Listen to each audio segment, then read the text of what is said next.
എല്ലാവർക്കും നമസ്കാരം. പൃഥ്വി വ്ളോഗ്സിലേക്ക് സ്വാഗതം. ഇന്ന് ഞാൻ നിങ്ങളെ കാണിക്കാൻ പോകുന്നത് ഞാനൊരു കൂട്ടുപായസം വീട്ടിൽ എങ്ങനെയാണ് ഉണ്ടാക്കുന്നതെന്നാണ്. കൂട്ടുപായസം എന്ന് പറഞ്ഞപ്പോൾ എല്ലാവർക്കും അറിയായിരിക്കുമല്ലോ. നമ്മൾ അമ്പലങ്ങളിലൊക്കെ വഴിപാടായിട്ട് കിട്ടുന്നതാണ് കൂട്ടുപായസം. നമുക്ക് വീട്ടിലും ഉണ്ടാക്കാം. അപ്പം ഞാനത് ഉണ്ടാക്കാറുണ്ട്. വൈകുന്നേരങ്ങളിലൊക്കെ ചിലപ്പോൾ ചായയുടെ കൂടെ ഒക്കെ കഴിക്കാനായിട്ടുള്ള ഇതായിട്ട് ഞാൻ ഉണ്ടാക്കാറുണ്ട്. അപ്പം അതിനധികം താമസമില്ല, പെട്ടെന്ന് ഉണ്ടാക്കിയെടുക്കുകയും ചെയ്യാം, അധികം ഇൻഗ്രീഡിയൻസും ഇല്ല. അപ്പോൾ അതെങ്ങനെ ഉണ്ടാക്കുന്നതെന്ന് ഞാൻ കാണിച്ചു തരാം. വരും. 1/4 കപ്പ് ഉണക്കലരി കഴുകി വൃത്തിയാക്കി വെച്ചിട്ടുണ്ട്. പിന്നെ ഒരു 8 കാഷ്യൂനട്ട്, 1 ടേബിൾ സ്പൂൺ ഉണക്കമുന്തിരി കുരുവില്ലാത്തത് എടുത്തിരിക്കുന്നത്, ഒരു 4-5 ഏലക്കായും, 1/2 കപ്പ് തേങ്ങ ചിരകിയത്. ഇത്രയാണ് എടുത്തിരിക്കുന്നത്. ഇനി ഒരു പാൻ അടുപ്പത്ത് വെച്ചു. എന്നിട്ട് സ്റ്റൗ ഓൺ ചെയ്ത് കൊടുത്തു. ഒരു 3.5 കപ്പോളം വെള്ളമാണ് ഇതിനകത്തേക്ക് ഒഴിച്ചു കൊടുത്തിരിക്കുന്നത്. ഇനി ഇതൊന്ന് തിളച്ചു വരട്ടെ. തിളച്ചു കഴിഞ്ഞിട്ട് മാത്രമേ ഞാൻ അരി ഇതിലേക്ക് ഇടുന്നുള്ളൂ. ഇനി നമ്മൾ കഴുകി വൃത്തിയാക്കി വെച്ചിരിക്കുന്ന അരി ഇതിലേക്ക് ഇട്ട് കൊടുക്കണം.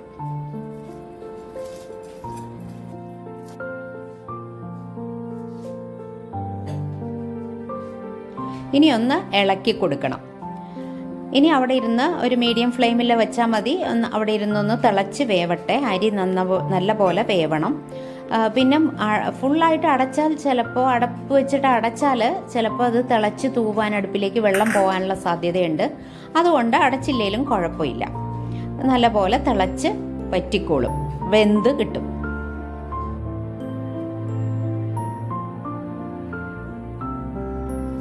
ഒരു 5 മിനിറ്റ് കൊണ്ട് തന്നെ വെള്ളമൊക്കെ വറ്റി അരി നല്ലപോലെ വെന്ത് വന്നിട്ടുണ്ട്. എന്നിട്ടൊന്ന് ഇളക്കി കൊടുക്കണം.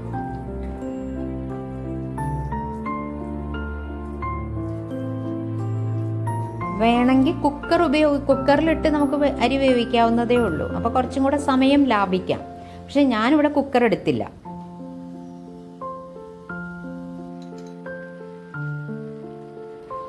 ഈ സമയത്ത് 1 ടീസ്പൂൺ നെയ്യ് ഇതിലേക്ക് ചേർത്ത് കൊടുക്കണം. അതിനുശേഷം നമ്മൾ പൊടിച്ചു വെച്ചിട്ടുണ്ടായിരുന്നു ശർക്കര. ഇത് കല്ലൊന്നും ഇല്ലാത്ത ശർക്കരയാണ്. അതുകൊണ്ട് 1 കപ്പ് ശർക്കരയാണ് ഞാൻ ചേർത്ത് കൊടുക്കുന്നത്.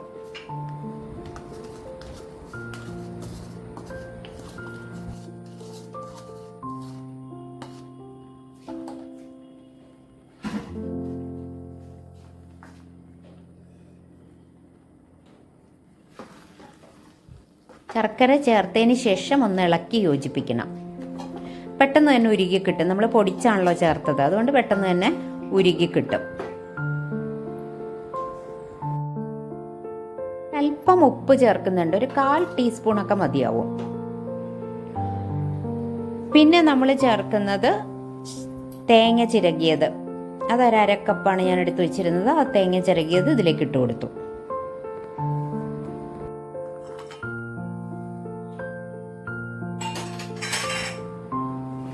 നമ്മളെടുത്ത് വെച്ചിരുന്ന കാഷ്യൂനട്ടും ഉണക്കമുന്തിരിയും, കുരുവില്ലാത്ത ഉണക്കമുന്തിരി എടുത്ത് വെച്ചിട്ടുണ്ടല്ലോ, അതും ഇതിലേക്ക് ഇട്ട് കൊടുത്തു.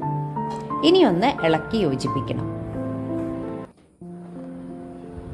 ഇപ്പോൾ ഓൾമോസ്റ്റ് വെള്ളമൊക്കെ ഒന്ന് വറ്റി ഡ്രൈ ആയി വന്നിട്ടുണ്ട്. ഇതിനകത്ത് ശരിക്കും പറഞ്ഞു കഴിഞ്ഞാൽ കദളിപ്പഴമാണ് ചേർക്കേണ്ടത്. പക്ഷേ ഇവിടെ കദളിപ്പഴം ഇല്ലാത്തത് കൊണ്ട് ഞാൻ ഞാലിപ്പൂവൻ പഴം ഒരെണ്ണം ചെറുതായിട്ട് കട്ട് ചെയ്താണ് ചേർത്തിരിക്കുന്നത്. കദളിപ്പഴത്തിൻ്റെ ടേസ്റ്റ് ഒന്ന് വേറെ തന്നെയാണ്. നല്ലൊരു മണമായിരിക്കും കദളിപ്പഴം ചേർത്ത് കഴിഞ്ഞാൽ. നല്ല രുചിയും ഉണ്ടാവും. പക്ഷേ കദളിപ്പഴം ഇല്ല ഇവിടെ, അതുകൊണ്ട് ഞാലിപ്പൂവൻ തന്നെ ചേർത്തു.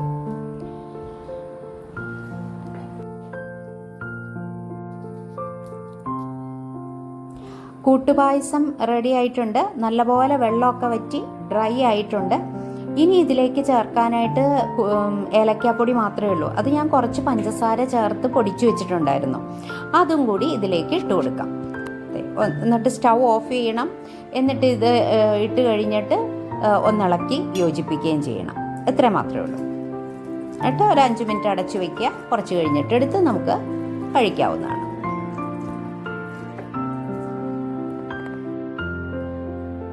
പായസം എങ്ങനെയാണ് ഉണ്ടാക്കിയെന്ന് കണ്ടല്ലോ. നിങ്ങൾക്ക് ഇഷ്ടപ്പെട്ടെങ്കിൽ നിങ്ങളുടെ അഭിപ്രായങ്ങളും നിർദ്ദേശങ്ങളും ഇതിലെന്തെങ്കിലും പോരായ്മയുണ്ടെങ്കിൽ അത് അറിയിക്കണം കേട്ടോ. പിന്നെ നമുക്കിതൊന്ന് കഴിച്ചു നോക്കാം. നല്ല കട്ടയായിട്ട് വന്നിട്ടുണ്ട്.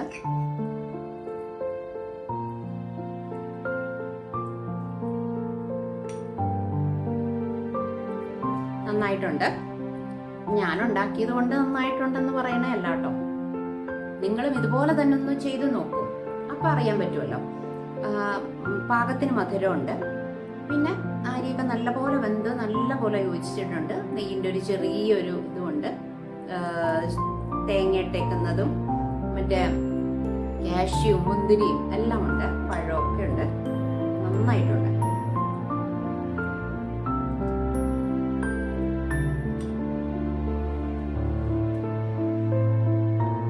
അപ്പം നിങ്ങളും ഇതുപോലെ ചെയ്തു നോക്കണം. നേരത്തെ ഞാൻ പറഞ്ഞല്ലോ. പിന്നെ സബ്സ്ക്രൈബ് ചെയ്യാതെ കാണുന്നവരൊന്ന് സബ്സ്ക്രൈബ് ചെയ്യണം. അടുത്ത വീഡിയോ ആയിട്ട് ഉടനെ കാണാം.